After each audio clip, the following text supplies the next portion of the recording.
These seats are for premium passengers only. Victoria Ashford's voice sliced through the bustling chaos of Gate C-14 at Miami International Airport like a blade through silk. Her words carried the kind of polished cruelty that only comes from years of practice, each syllable delivered with the precision of someone who has never doubted her place in the world. She stood there in her tailored navy Chanel blazer, platinum blonde hair swept into a perfect chignon that probably cost more than most people's monthly rent. Her cold blue eyes, framed by designer glasses, assessed the Rodriguez family standing before her with the kind of clinical disdain usually reserved for something unpleasant stuck to the bottom of an expensive shoe. At 34, Victoria embodied everything corporate America wanted you to believe success looked like. Designer heels that clicked with authority against the marble floor, pearl earrings that caught the harsh terminal lighting just right, a figure that she maintained through personal trainers and perfectly tailored clothing that whispered wealth with every movement. She was Senior Customer Relations Director for Atlantic Airways, and in her mind, that title gave her the right to decide who belonged where. What Victoria didn't know was that she had just made the biggest mistake of her privileged, carefully curated life. Standing in front of her was Miguel Rodriguez, 42 years old, wearing faded jeans, a simple polo shirt, and worn sneakers that had seen better days. His wife Carmen, 38, held their boarding passes with hands that trembled slightly not from fear, but from the familiar sting of recognition. This wasn't their first encounter with this particular brand of discrimination. Their daughter, Sophia, 11, clutched a small pink backpack and looked around with wide, curious eyes that hadn't yet learned to expect the worst from strangers. Their son, Diego, 16, already had his phone in his hand, his finger hovering over the record button with the instinct of a generation that had learned to document everything. Miguel's appearance was deliberately unremarkable. There was nothing about his casual clothes or quiet demeanor that would suggest he was anything more than another passenger trying to board a plane. But hidden in his carry-on bag was a Department of Defense contractor badge that gave him direct oversight authority over Atlantic Airways' entire federal security protocol. In his phone was a contact list that included admirals, senators, and Pentagon officials. And in his chest was a Navy Cross that he had earned by carrying 12 wounded soldiers through 2 miles of enemy fire in the mountains of Afghanistan. But Victoria Ashford saw none of that. All she saw was a man who didn't fit her narrow definition of who belonged in first class. "Ma'am," Miguel said quietly, his voice carrying the kind of controlled calm that came from years of training in situations far more dangerous than an airport gate. "We have our boarding passes right here." Carmen stepped forward, offering a warm smile that she hoped might diffuse whatever was about to happen. She held out 4 boarding passes, the paper slightly wrinkled from her nervous grip. "Good morning. We're seats 3A through 3D. Victoria didn't return the smile. Instead, her gaze flicked from Carmen's face to the tickets, then back to the family, her expression shifting from professional courtesy to barely concealed suspicion. "I'm going to need to verify these boarding passes," she said, her tone implying that they were holding stolen property. "Before we see how this confrontation unfolds in all its devastating detail, I want to know something. Where are you watching from right now? Drop your city in the comments below. And if you believe that every hero deserves respect, regardless of how they're dressed or what they look like, hit that subscribe button and share this story with someone who needs to hear it. Because in exactly 18 minutes, this gate agent's prejudice is about to collide with military honor in the most spectacular way possible. What's about to happen will be captured on multiple cameras shared millions of times and become a case study in how quickly arrogance can destroy a career. This is the story of Master Chief Miguel Rodriguez, a man who saved lives on foreign battlefields and never asked for recognition. A man who built a multi-million-dollar business and never flaunted his wealth. a man who carried the weight of his service with quiet dignity and never expected special treatment. And this is the story of Victoria Ashford, a woman who mistook appearance for character, position for power, and prejudice for policy. The digital clock above the gate read 10:42 a.m. Flight 447 to Washington, D.C. was scheduled to depart at 11:15. In the next 18 minutes, everything about both of their lives was about to change forever. Miguel looked at his wife, saw the familiar tension in her shoulders, and felt the old familiar weight settle in his chest. How many times had they been here before? How many times had they been questioned, doubted, made to prove they belonged in spaces that their money had rightfully purchased? But this time was different. This time, Miguel wasn't just another passenger being profiled. This time he had the power to do something about it. He just didn't know if he wanted to use it yet. The terminal hummed with the usual chaos of international travel. Announcements echoed in multiple languages. Children cried. Adults rushed past with rolling luggage and stressed expressions. But at gate C-14, a small drama was beginning to unfold that would soon capture the attention of millions. Victoria Ashford adjusted her blazer and prepared to demonstrate exactly why she had been promoted to senior director at such a young age. In her mind, this was going to be simple. A few pointed questions, a show of authority, and these people would slink back to economy where they belonged. What she didn't realize was that she was about to go viral for all the wrong reasons. And what Miguel didn't realize was that after years of enduring discrimination and silence, he was about to find his voice in the most public way possible. The collision was inevitable. The consequences would be extraordinary. 4 hours earlier at 6:30 a.m., the Rodriguez household in Coral Gables had been a symphony of organized chaos. Carmen moved through the kitchen with the efficiency of someone who had perfected the art of family logistics, packing snacks and checking passports, while Sofia searched for her favorite travel pillow and Diego grumbled about the early departure time. Miguel sat at the kitchen table staring at his coffee with the distant expression that Carmen had learned to recognize over their 15 years of marriage. It was the look he got when his mind traveled to places she couldn't follow, to memories that he kept locked away in the deepest corners of his heart. Today was November 15th, the anniversary of the day that had earned him a Navy Cross and cost him 2 friends. The day that Captain James Mitchell had nearly died in his arms while enemy fire rained down around them in the unforgiving mountains of Afghanistan. The day that had ended Miguel's military career and begun his long, difficult journey back to civilian life. For years, Miguel had spent this day alone in his garage workshop pretending to fix things that weren't broken while wrestling with memories that would never fade. But Carmen had decided that this year would be different. This year, they would reclaim the date. They would create new memories to balance the old pain. "Papa, are you okay?" Sofia asked, sliding into the chair next to him with the kind of intuitive concern that children possess.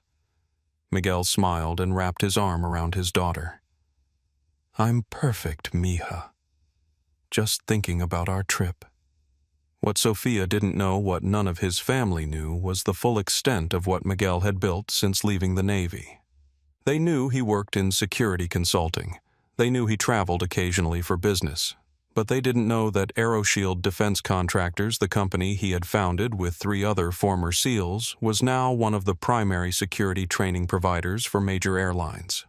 They didn't know that the quiet, modest man who worried about spending money on first-class tickets was worth $47 million.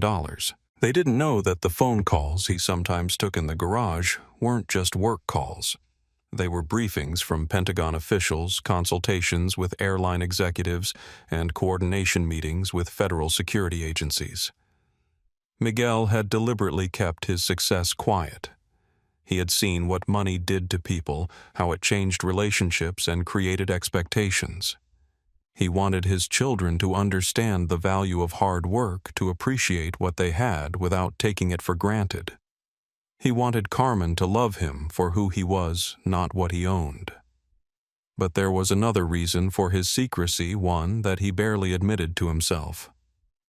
Deep down, Miguel still didn't believe he deserved the success. The memory of the two men who hadn't made it home still haunted him. Some nights he wondered if he was living the life they should have had. Carmen knew her husband carried wounds that went deeper than the shrapnel scars on his left leg. She had learned to read his silences to understand the way he sometimes stared out windows as if watching for threats that weren't there. She had researched PTSD, attended support groups for military spouses, and slowly, patiently helped him find his way back to the world. This trip was her gift to him. Months of secretly saving money, taking extra shifts at the children's hospital where she worked as a pediatric nurse, cutting corners wherever she could. She had managed to save enough for 4 first-class tickets to Washington, D.C., where they would visit the memorials and help Miguel find peace with his past. The drive to Miami International Airport took 45 minutes through typical South Florida traffic. Diego sat in the back seat editing a video for his YouTube channel on his phone.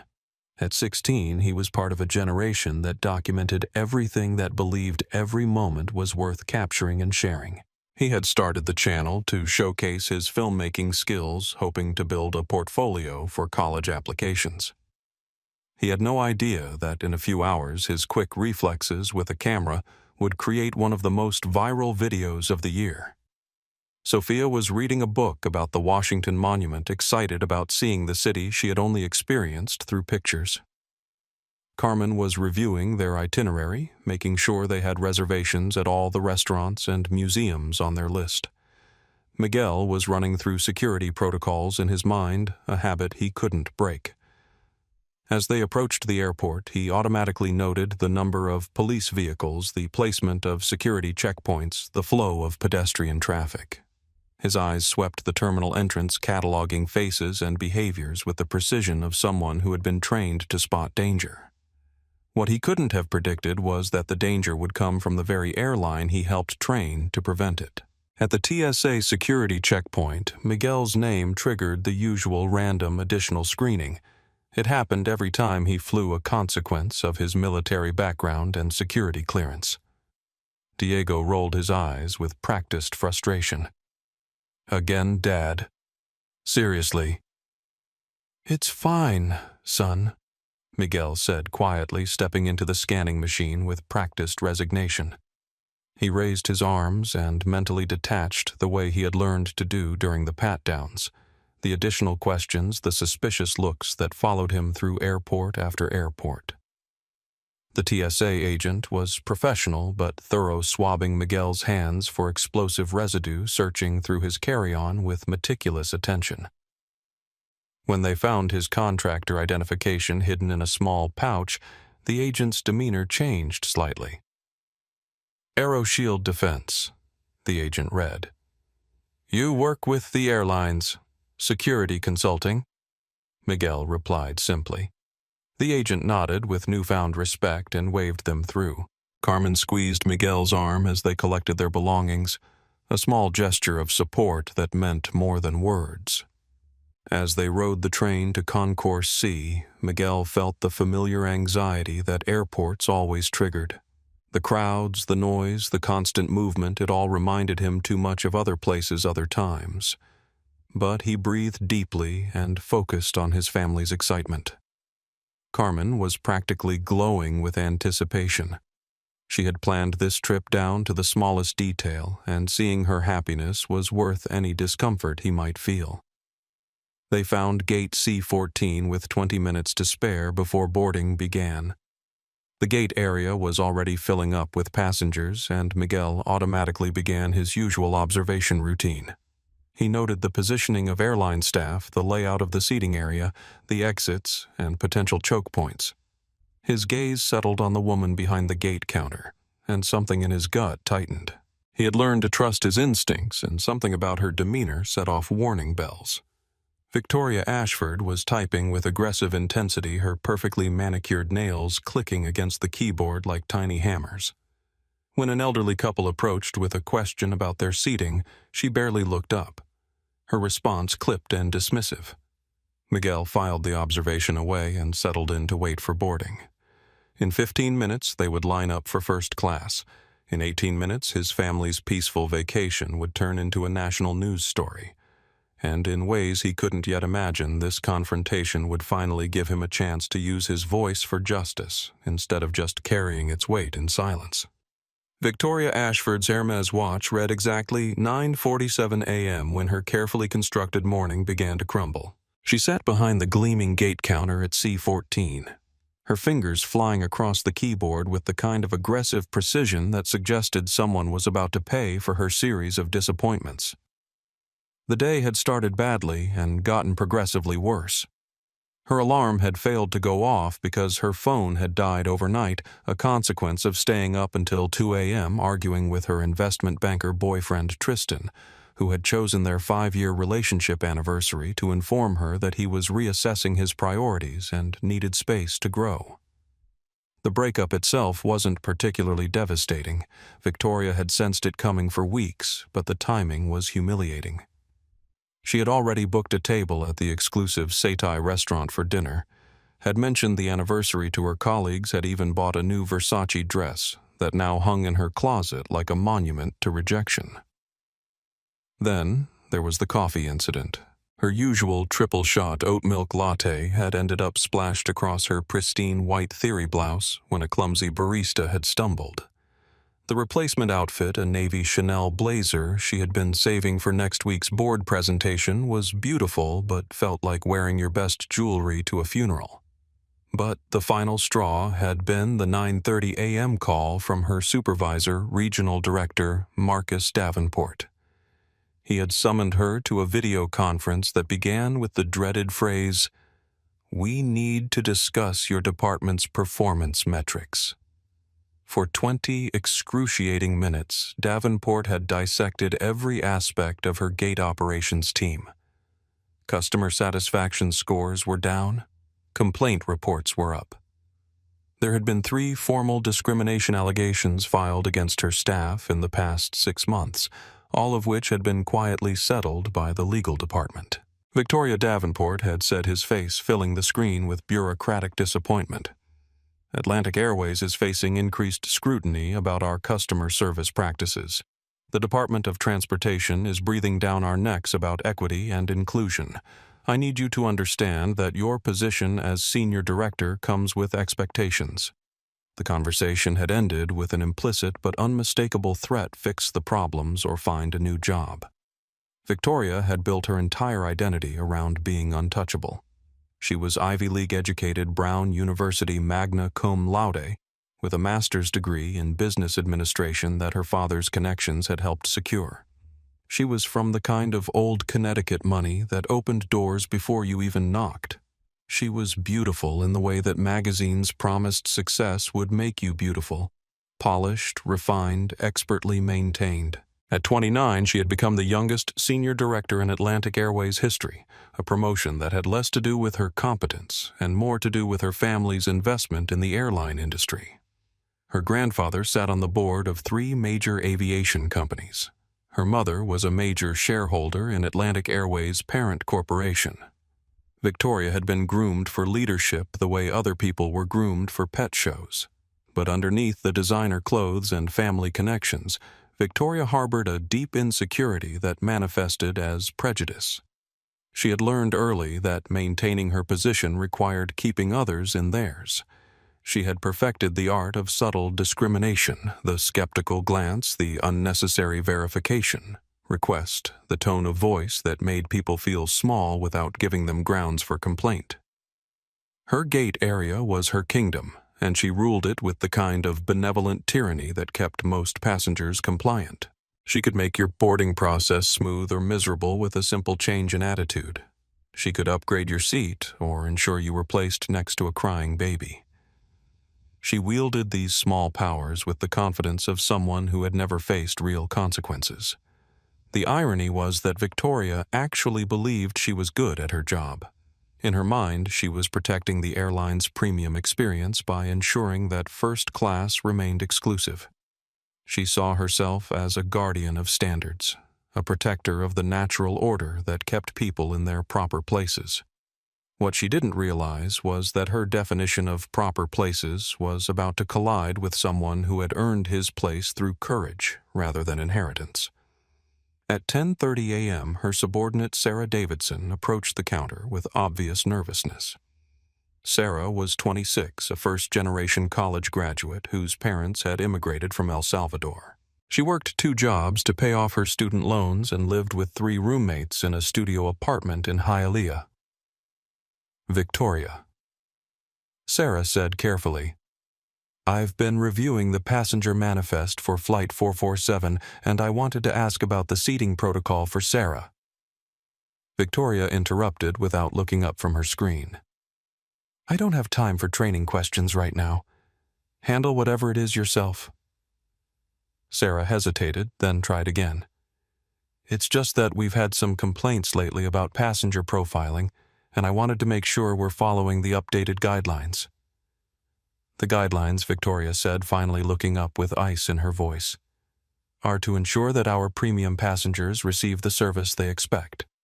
If someone doesn't look like they belong in first class, it's our job to verify that they actually do. That's not profiling, Sarah. That's quality control." Sarah's face flushed, but she nodded and retreated to her station. She had learned not to push back too hard against Victoria's instructions. Jobs in airport management were competitive, and Victoria had made it clear that questioning her authority was a fast track to unemployment. As the morning wore on, Victoria's mood continued to sour. A delayed inbound flight from Boston had disrupted her gate schedule. A passenger had complained loudly about the lack of charging stations in the boarding area. Her coffee had gone cold while she dealt with a group of college students whose spring break trip had been canceled due to weather in Cancun. By the time Flight 447's boarding time approached, Victoria was primed for confrontation. She needed someone to take the blame for her terrible day, someone to remind her that she still had power in at least one corner of the world. At 10:40 a.m., she spotted the Rodriguez family approaching the gate area. Even from a distance, something about them triggered her carefully calibrated prejudice sensors. They looked happy, relaxed, completely comfortable in the premium boarding area. In Victoria's experience, people who belonged in first class carried themselves with a certain entitled confidence. They expected good service because they had always received it. These people looked grateful just to be there. Miguel Rodriguez wore clothes that probably came from Target. Carmen's purse was nice, but not designer. The children seemed excited rather than bored, as if flying first class was a special treat rather than a normal expectation. Victoria's gaze lingered on Miguel, taking in his casual appearance and quiet demeanor. Something about him set off every alarm bell in her prejudiced mind. He looked like someone trying to fly above his station, someone who didn't understand that certain spaces weren't meant for certain people. She checked her computer screen, confirming that seats 3A through 3D were indeed assigned to the Rodriguez family. The tickets had been purchased 3 months ago with a valid credit card. Everything was in order. But Victoria had learned that in order and appropriate weren't always the same thing. She adjusted her blazer, checked her reflection in her phone screen, and prepared to do what she believed was her job, protecting first class from people who didn't belong there. What she was actually about to do was destroy her career in front of millions of witnesses. The announcement crackled through the gate area with practiced cheerfulness. "Good morning, passengers. Atlantic Airways Flight 447 to Washington, D.C. is now ready for boarding. We invite our first-class passengers and Atlantic Elite members to board at this time." Carmen Rodriguez felt a flutter of excitement in her chest as she gathered her purse and carry-on. After months of planning and saving the moment had finally arrived. She looked at her family. Miguel adjusting his simple black carry-on. Sophia bouncing with barely contained enthusiasm, Diego already reaching for his phone to document the experience, and felt a surge of pride and anticipation. "Come on, everyone," she said softly, her voice warm with happiness. "This is our time." They joined the small line of first-class passengers, their boarding passes clutched in Carmen's hand like precious documents.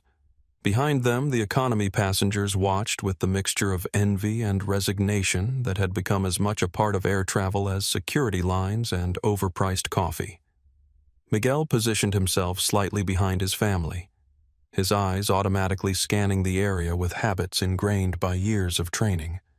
He noticed the positioning of the airline staff, the flow of passenger traffic, the location of security personnel. Even on vacation, even surrounded by civilians, he couldn't completely turn off the part of his brain that assessed threats and escape routes. But as they approached the gate counter, the threat he should have been watching for was standing directly in front of him. Victoria Ashford had been observing their approach for several minutes, and with each step the family took closer to her domain, her suspicion and disdain had crystallized into action.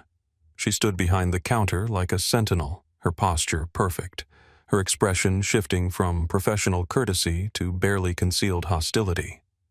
When the family reached the front of the line, Victoria didn't move to scan their boarding passes. Instead, she let them stand there for several long seconds while she continued typing on her computer, each keystroke deliberate and dismissive. Carmen cleared her throat politely. "Good morning," she said, offering the warm smile that had gotten her family through countless difficult situations. "We're ready to board." Victoria finally looked up, and the temperature at gate C14 seemed to drop several degrees. "These seats are for premium passengers only," Victoria said, her voice carrying the kind of polished authority that had been refined through years of private school education and corporate training. The words hung in the air like an accusation. Carmen blinked, momentarily confused by the hostility where she had expected routine courtesy. "I'm sorry," Carmen said, her smile faltering slightly. "I don't understand." "Your boarding passes," Victoria said, extending one perfectly manicured hand. "I'll need to verify them." There was something in her tone that made Miguel step forward slightly, moving into a position where he could better see Victoria's face and body language. His instincts were screaming at him now, recognizing the signs of someone looking for a confrontation. "Of course," Carmen said, still trying to maintain her cheerful demeanor. She handed over the 4 boarding passes, the paper slightly wrinkled from her nervous grip. "We're seats 3A through 3D. Victoria took the passes with the kind of deliberate slowness that suggested she was doing them an enormous favor. She examined each one with theatrical skepticism, holding them up to the light, as if checking for forgeries, running her finger over the printing as if feeling for irregularities. "These are very expensive seats," she said finally, her voice loud enough to carry to the other passengers in line behind them. "Are you sure you didn't mean economy plus?" The question hit Carmen like a slap. Around them, other passengers began to take notice of the exchange. Some pulled out their phones, not yet recording, but ready to capture whatever was about to unfold. "No," Miguel said quietly, his voice carrying a new edge that made Victoria look at him directly for the first time. "We meant first class. Those are our seats." Victoria assessed Miguel with the kind of clinical evaluation she might give to a suspicious package. She saw his worn sneakers, his faded jeans, his simple polo shirt. She saw a man who looked like he couldn't afford a business class upgrade, much less first-class tickets. "Sir," she said, her tone shifting to the kind of patronizing patience usually reserved for confused children, "I need to verify the credit card used to purchase these tickets. We have policies about fraudulent bookings." The word fraudulent cut through the air like a blade. Sophia looked up at her father with wide, confused eyes, not understanding why the pretty lady was being so mean to them. Diego's hand moved instinctively toward his phone. Miguel felt the familiar weight settling on his chest, the weight of every time he'd been followed through a store, every time he'd been asked for additional identification at hotels, every time someone had assumed the worst about him based on nothing more than his appearance. But this time was different. This time he had the power to fight back. "Ma'am," Miguel said, his voice still controlled but carrying an undertone that Victoria should have recognized as a warning, "these tickets were purchased legally with a valid credit card. We have confirmation numbers. We've received boarding passes. Everything is in order." "That's what I'm trying to verify." Victoria replied, turning to her computer screen with exaggerated efficiency. I'll need to see the credit card and a photo ID for the cardholder.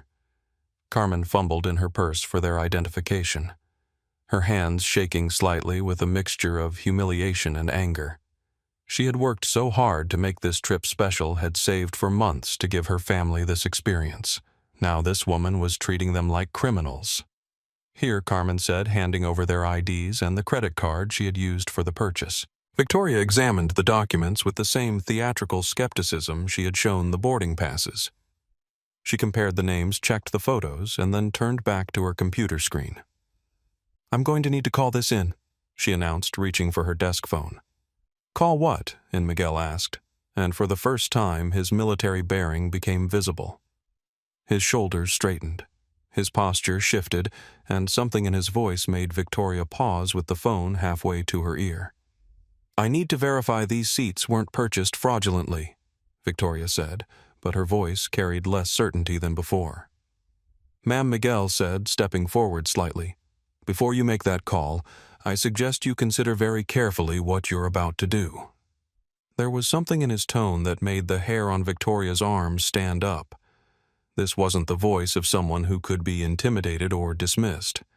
This was the voice of someone who had faced down real danger and emerged victorious. Are you threatening me? Victoria asked, but her voice betrayed a tremor of uncertainty. I'm advising you, Miguel replied. You're about to accuse a family of fraud based on nothing but your assumptions about how we look. You're about to humiliate my wife and children in front of dozens of witnesses. And you're about to make a decision that will follow you for the rest of your career. Victoria felt a flutter of panic in her chest. This wasn't going the way these confrontations usually went. Usually people backed down, apologized, accepted whatever treatment she decided to give them. This man wasn't backing down. Behind them, the line of passengers was growing restless. Several people had their phones out now, sensing that something significant was happening. Sarah Davidson watched from her station with growing unease, recognizing the signs of a situation spiraling out of control. Sir Victoria said, trying to reassert her authority. I don't appreciate your tone. I'm simply following airline policy. What policy? Miguel asked. The policy that says you get to harass passengers based on their appearance. The policy that allows you to accuse people of fraud without evidence. I'd like you to cite that specific policy for me. Victoria's mouth opened and closed without sound. She had no policy to cite because what she was doing wasn't actually policy. It was prejudice dressed up as procedure. I need to verify, she began again. You need to do your job. Miguel interrupted, his voice still quiet, but now carrying the kind of authority that made people listen. Your job is to scan our boarding passes and allow us to board our flight. Your job is not to interrogate paying customers based on your personal assumptions. Carmen watched her husband with a mixture of pride and concern. She had seen this side of him only rarely, the leader, the commander, the man who had earned the respect of soldiers and officers. But she also knew that this kind of confrontation triggered memories he tried hard to suppress. Miguel, she said softly, placing a hand on his arm. He looked at her and saw not just his wife, but his anchor, the person who had helped him find his way back from the darkness of war and trauma. Her touch reminded him to stay calm, to choose his battles to protect his family without destroying himself in the process. Ma'am, he said, turning back to Victoria with forced calm. We have a flight to catch. Our boarding passes are valid. Our identification is valid. Our payment was authorized months ago. Please scan our passes and let us board. Victoria stared at him, feeling trapped between her prejudice and her growing realization that this situation was sliding beyond her control. Around them, passengers were openly recording now, their phones pointed at the confrontation with the hungry attention of people who sensed they were witnessing something that would soon be trending on social media. She could back down now. She could scan the passes, apologize for the delay, and let the family board with their dignity intact. But Victoria Ashford had never backed down from anyone she perceived as beneath her station. And looking at Miguel Rodriguez, seeing his casual clothes and quiet demeanor, she still couldn't believe he posed any real threat to her authority. She was about to learn exactly how wrong she could be. "I'm going to need you to step aside," she said, her voice carrying renewed confidence. "I need to verify these tickets with our fraud prevention department." The words hit the family like a physical blow. Sophia's eyes filled with tears. Diego's finger hovered over his phone's record button. Carmen's hand tightened on Miguel's arm. And Miguel Rodriguez, Master Chief Navy Cross recipient, owner of a multi-million-dollar company, felt something inside him shift into a gear he hadn't used in years. The real confrontation was just beginning. The moment Victoria Ashford said Fraud Prevention Department, the atmosphere at Gate C14 transformed from routine boarding process to public spectacle. It was as if she had dropped a stone into still water, and the ripples of her accusation spread outward in waves of shock, indignation, and growing attention. Miguel felt his wife's hand tighten on his arm, felt his daughter press closer to his side, felt his son's eyes burning with the kind of righteous fury that only teenagers could muster. Around them, the carefully ordered world of airport boarding had dissolved into something raw and unpredictable. "Fraud prevention," Carmen repeated, her voice rising with disbelief. "Are you serious, ma'am?" "Please keep your voice down," Victoria said. But her tone carried more desperation than authority now. She had expected submission, not resistance, and the family's refusal to be cowed was throwing her off her carefully rehearsed script. "Don't tell my wife to keep her voice down," Miguel said, and now his military bearing was impossible to miss. His shoulders squared, his spine straightened, and when he spoke, every word carried the weight of command. "You just accused us of fraud in front of dozens of people. You've humiliated my family based on nothing but your assumptions about how we look." Behind them, the line of first-class passengers had grown into a small crowd. Word was spreading through the gate area that something dramatic was happening at the boarding counter. People were abandoning their seats, moving closer to get a better view, holding up their phones like digital torches. Sarah Davidson watched from her station 20 feet away, her stomach knotting with anxiety. She had seen Victoria in these moods before, had watched her colleagues' prejudices play out in smaller, more subtle ways. But this felt different. This felt dangerous. "Maybe I should call Mr. Davenport," she whispered to James Crawford, a maintenance supervisor who was watching the confrontation with growing unease. "Maybe you should," James replied, already pulling out his phone. Near the front of the crowd, a woman in her 60s named Eleanor Martinez was live-streaming the entire confrontation on Facebook. She had started the stream to show her grandchildren what airports looked like, but now she found herself broadcasting what appeared to be a textbook case of racial profiling to her 3,000 followers. "This is absolutely disgraceful," she muttered into her phone, adjusting the angle to get a better shot of Victoria's face. "This beautiful family is being harassed by this airline employee for no reason except the color of their skin." The comments on her live stream were already multiplying rapidly. "This is why I don't fly anymore. Get their names. This needs to go viral. Someone call the news stations." That poor little girl looks terrified. At the boarding counter, Victoria was beginning to realize that she had miscalculated badly. The situation she had expected to control with a few pointed questions and official-sounding procedures was spiraling into something much larger and more public than she had intended. "Sir, if you would just step aside for a moment," she began, but Miguel cut her off with a gesture that was both subtle and unmistakably commanding. "No," he said simply. "We're not stepping aside. We're not hiding while you figure out how to justify your prejudice. If you want to accuse us of fraud, do it here in front of everyone so they can see exactly what kind of operation Atlantic Airways runs." Victoria felt heat rising in her cheeks.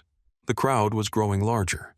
The phones were multiplying, and she could see several passengers taking notes on their phones, probably typing up complaints that would land on her supervisor's desk before the flight even took off. But backing down now felt impossible. She had built her entire professional identity around being the person who didn't back down, who maintained standards, who kept people in their proper places. Admitting she was wrong would mean admitting that everything she believed about herself was wrong. "Fine," she said, her voice carrying a new edge of desperation disguised as authority. "I'm calling security." The word security rippled through the crowd like electricity. Diego's thumb finally pressed the record button on his phone, and suddenly the confrontation was being captured from multiple angles by multiple devices. "You're calling security because a family is trying to board a plane with valid tickets." Miguel asked, his voice still controlled but now carrying a tone that made several passengers take a step back. "I'm calling security because you're being disruptive and refusing to cooperate with standard verification procedures," Victoria replied, but even she could hear how weak her justification sounded. Elena Vasquez, a flight attendant for Atlantic Airways who was deadheading on the flight, had been watching the confrontation from her seat in the boarding area. She knew Victoria by reputation. The woman had a history of what she diplomatically called passenger relations challenges, but this was beyond anything Elena had witnessed before. She pulled out her work phone and began typing rapidly, "Emergency situation at gate C14. Passenger discrimination incident in progress. Media attention growing. Need management response immediately." She sent the message to Captain James Mitchell, knowing that as the pilot in command, he would want to be aware of any situation that might affect his flight. What Elena didn't know was that Captain Mitchell was currently in the crew lounge reviewing flight plans and weather reports. What she also didn't know was that Captain Mitchell owed his life to the man currently being humiliated at gate C14. Back at the counter, Victoria had picked up her desk phone and was dialing the airport security number. But as she waited for someone to answer, she made the mistake of looking directly at Miguel Rodriguez. For the first time, she really saw him. Not the assumptions she had made about his clothes or his family, but the man himself. She saw the controlled strength in his posture, the careful patience in his expression, the way he positioned himself protectively in front of his family. She saw someone who was choosing restraint when he could easily choose confrontation. It was the look of someone who had been tested by far greater challenges than an airport gate agent. For a moment, doubt flickered across her features. But then the security office answered her call, and the point of no return arrived with bureaucratic efficiency. Security. "This is Victoria Ashford, Senior Customer Relations Director at Gate C14. I need assistance with disruptive passengers who are refusing to cooperate with fraud verification procedures." The lie came easily wrapped in official language that transformed her prejudice into policy and her victims into perpetrators. Miguel heard every word, and something shifted in his expression. The last traces of diplomatic patience disappeared, replaced by the kind of cold assessment he had once used to evaluate enemy positions. "Ma'am," he said, his voice carrying a new quality that made Victoria grip the phone tighter. "You just lied to airport security. You just filed a false report claiming we're being disruptive when we're simply standing here with valid boarding passes. You've escalated a situation that didn't need to exist, and now you've involved federal security in your personal prejudices." "I haven't done anything wrong," Victoria said, but her voice betrayed her growing uncertainty. "You've done everything wrong," Miguel replied. "And in about 5 minutes, when security arrives and asks you to explain exactly what fraud you've uncovered, exactly what disruption we've caused, exactly what policy we've violated, you're going to discover that your assumptions aren't evidence and your prejudices aren't procedures." Carmen watched her husband with a mixture of pride and concern. She could see the military training asserting itself, could see him shifting into command mode. But she also knew that this kind of confrontation brought back memories he tried hard to suppress. Papa Sofia whispered, tugging on Miguel's shirt. "Are we in trouble?" Miguel looked down at his daughter and felt his heart break a little. At 11 years old, she was learning the lesson that too many children learned too early, that the world would judge her not by her character, but by her appearance. "No, mija," he said softly, kneeling down to her level. "We're not in trouble. Sometimes adults make mistakes, and when they do, other adults have to help them understand why those mistakes hurt people." Diego continued recording, his teenage sense of justice fully activated. He had grown up with social media, understood the power of viral videos, knew that sometimes the only way to fight institutional prejudice was to drag it into the light and let the world see it for what it was. "This is insane," he muttered into his phone camera. "We're literally just trying to get on a plane with tickets my mom saved for months to buy, and this lady is treating us like criminals." Around them, the crowd continued to grow. Other passengers were sharing the story on social media in real time, using hashtags like #airline-discrimination and #justice for Rodriguez family. The Atlantic Airways brand was taking a beating in the court of public opinion, and the damage was spreading with every shared video and angry comment. Eleanor Martinez's Facebook live stream had been shared over 500 times in the past 10 minutes. Local news stations were starting to pick up the story. Twitter was beginning to trend with #GateC14, but Victoria Ashford was too deep in her own prejudices to see the storm building around her. All she could see was a family that didn't fit her narrow definition of who belonged in first class, and her determination to prove herself right was overriding every warning sign that she was destroying her career in real time. "Security is on the way," she announced, as if this vindicated her position instead of highlighting her complete mismanagement of the situation. Good Miguel said calmly, "When they arrive, I'll be very interested to hear you explain exactly what crime you think we've committed." Victoria opened her mouth to respond, but before she could speak, her desk phone rang. The caller ID showed the number for Atlantic Airways Operations Center. She answered with false confidence. "Gate C14, this is Victoria." "Victoria, this is Marcus Davenport. I'm getting reports of a passenger incident at your gate. What's your status?" Victoria felt her stomach drop. Word was already reaching management, which meant the situation was bigger than she had realized. "Everything is under control," she lied. "Just a routine verification issue." Victoria Davenport's voice carried a warning tone. "I'm looking at social media right now. There are videos of your gate all over the internet. This doesn't look routine to me." Around the counter, passengers with phones were indeed uploading content faster than Victoria could track. The story was spreading beyond the airport, beyond Miami, beyond Florida. Soon it would be a national news story. And Miguel Rodriguez, the quiet, unassuming man she had dismissed as unworthy of first class, was about to become the center of a conversation about dignity, respect, and justice that would reach millions of people. But the biggest surprise was still coming.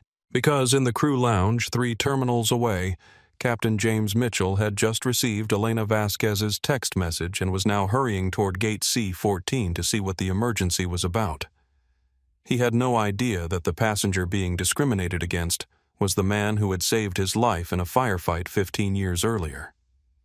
The collision of past and present was only minutes away. Airport security arrived at Gate C14 in the form of 2 officers whose presence immediately elevated the tension from uncomfortable to explosive. Officer David Brooks, a 20-year veteran with graying temples and weary eyes, approached the scene with the practiced calm of someone who had seen every possible airport drama. His partner, Officer Maria Santos, was younger and more alert, her hand resting casually near her radio as she assessed the situation. The crowd of passengers parted as the officers approached, but nobody left. If anything, more people pressed closer phones, held high social media notifications, pinging constantly as the story continued to spread across the digital landscape. "I'm Officer Brooks," the senior officer announced, his voice carrying the kind of measured authority that came from years of de-escalating airport conflicts. "We received a report of disruptive passengers and possible fraud. Can someone explain what's happening here?" Victoria stepped forward immediately, her designer heels clicking against the floor with renewed confidence.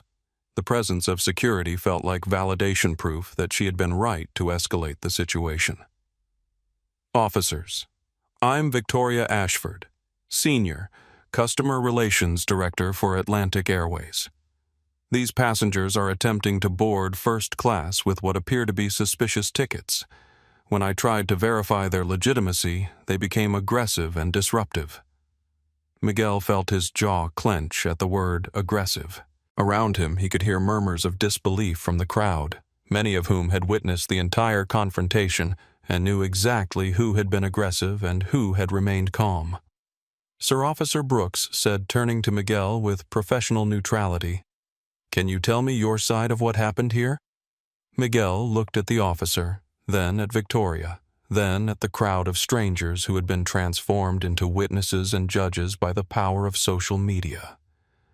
This was the moment. He could de-escalate, apologize for any misunderstanding, take his family, and quietly board their flight. It would be the path of least resistance, the choice that avoided confrontation and got them to their destination without further drama. But looking at his daughter's tear-stained face, at his son's furious expression, at his wife's mixture of humiliation and defiance, Miguel realized that this wasn't just about their vacation anymore. This was about dignity. This was about justice. This was about the right of every family to travel without being subjected to prejudice disguised as policy. Officer Miguel said, his voice carrying the kind of calm authority that made everyone in the vicinity pay attention. "My family and I have valid boarding passes for first-class seats that we purchased 3 months ago.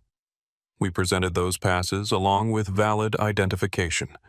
At no point have we been disruptive, aggressive, or uncooperative. What we have been is subjected to accusations of fraud based solely on this employee's assumptions about our appearance." Officer Santos was taking notes on her tablet, but Officer Brooks was studying Miguel's face with the recognition of someone who understood military bearing when he saw it. "Can I see your identification and boarding passes?" Brooks asked. Miguel handed over the documents without hesitation. Brooks examined them carefully, comparing photos to faces, checking the validity of the boarding passes against his own departmental procedures for identifying fraudulent travel documents. "Everything appears to be in order," Brooks said, finally looking up at Victoria. "Ma'am, can you tell me specifically what made you suspicious about these tickets?" Victoria felt the first flutter of real panic in her chest. The question was straightforward and professional, but she realized she had no legitimate answer. She couldn't say that she was suspicious because the family looked like they couldn't afford first class. She couldn't admit that her assumptions were based on racial profiling. She couldn't explain that her real concern was maintaining the exclusivity of premium seating for people who looked like her. Well, she began stalling for time.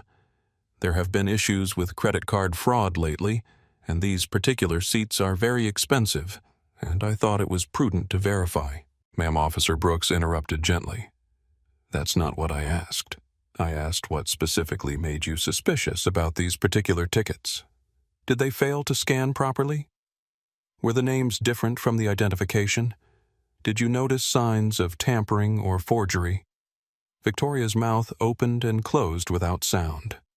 Every answer she could give would expose her prejudice, but remaining silent was an admission of guilt in itself. I thought it was important to be thorough," she said weakly. Ma'am, Officer Santos said, looking up from her tablet. "Are you telling us that you called security because you thought it was important to be thorough?" The question hung in the air like an accusation. Around them, the crowd's murmurs grew louder and more pointed. Someone in the back shouted, "This is racial profiling." Another voice added, "She's lying."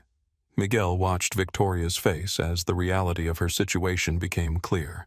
She was trapped between her prejudices and her professional obligations, between what she believed and what she could legally admit to believing. "Officers," Miguel said quietly, I'd like to share some additional context that might help you understand this situation. He reached into his carry-on bag and pulled out a leather folder that he opened carefully.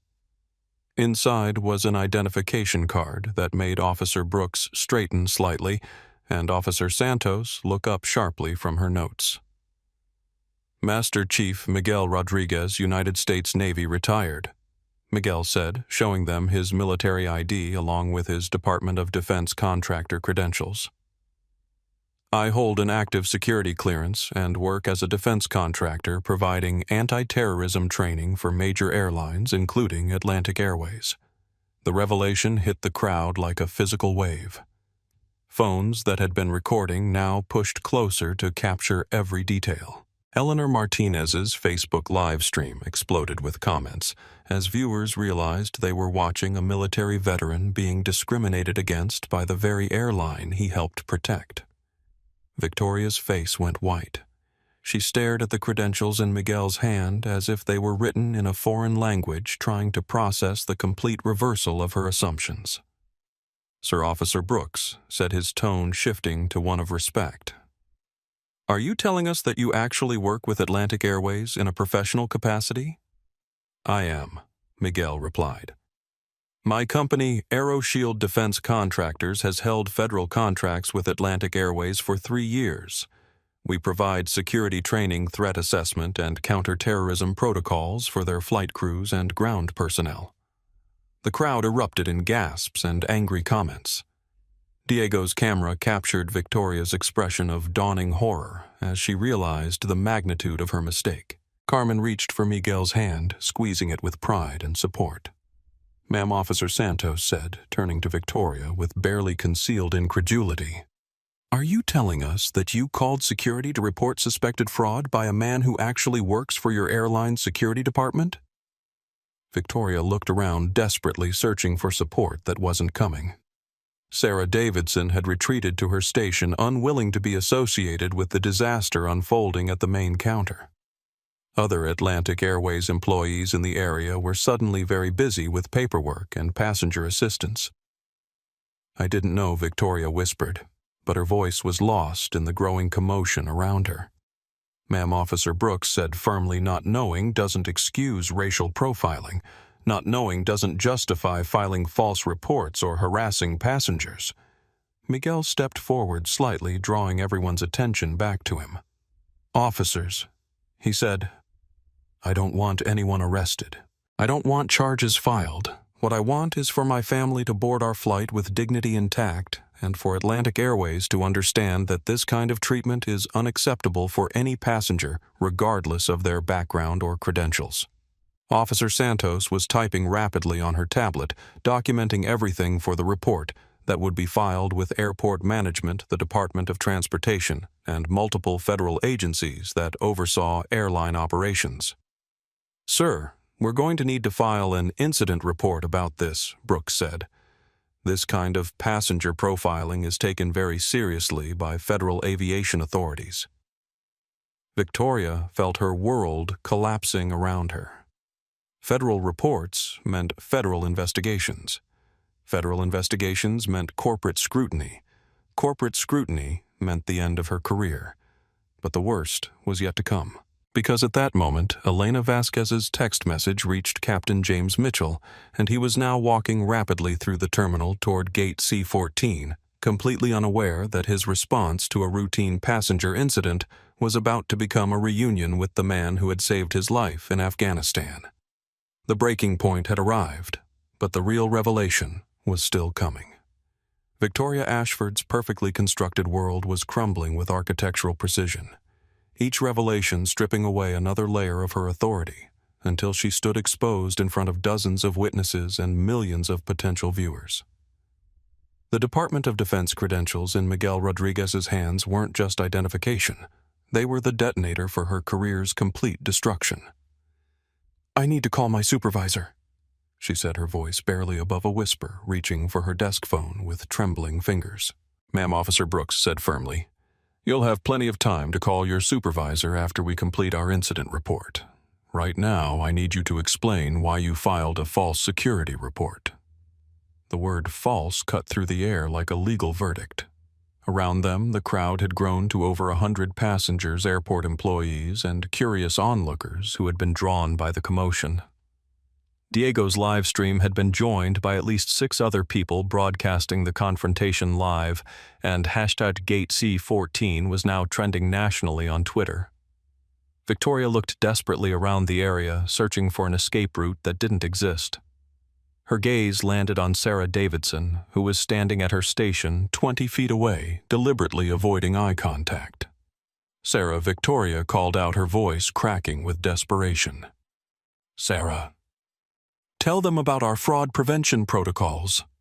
Sarah Davidson felt every eye in the terminal turn toward her. She was a first-generation college graduate who had worked 3 jobs to pay for her education, who sent money home to her parents in El Salvador every month, who understood exactly what it felt like to be judged by your appearance rather than your character. She walked slowly toward the main counter, her steps heavy with the weight of a decision that would define not just this moment, but her entire future with the airline.